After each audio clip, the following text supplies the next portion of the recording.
Okay, so I know I'm going to make a few people mad at this one. Some people like fill-in-the-blank documents. Let me tell you why I think fill-in-the-blank documents are absolutely horrible for legal work. How about that? So fill-in-the-blank documents, like living wills that you might get.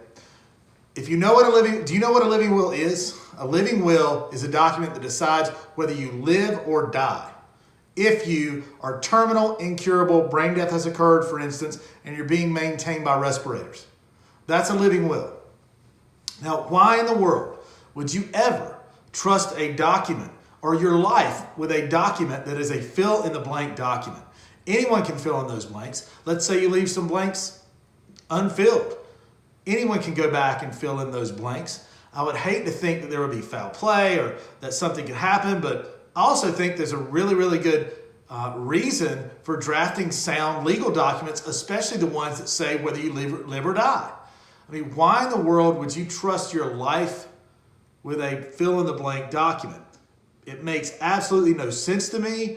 I think that people that hand out, including hospitals and other entities that hand out fill-in-the-blank legal documents, are opening themselves up to so much liability. It's ridiculous.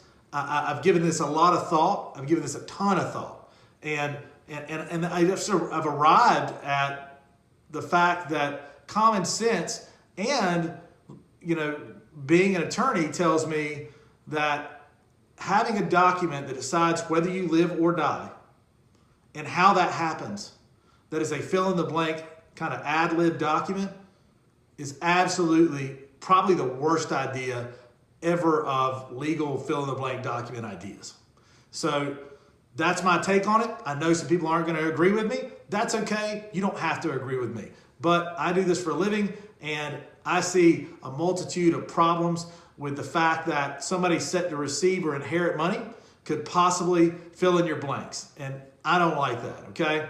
So I'm Greg McIntyre, McIntyre Elder Law. We do draft living wills and things of that nature. If you have any interest in actually having professionally done documents and that decide whether you live or die, give us a call. And we also help with asset protection too. So that's my Greg rant for the day, and just something I had on my mind and I really, really wanted to talk about. Should have talked about it a long time ago, but it's hard because so many people have these fill-in-the-blank documents.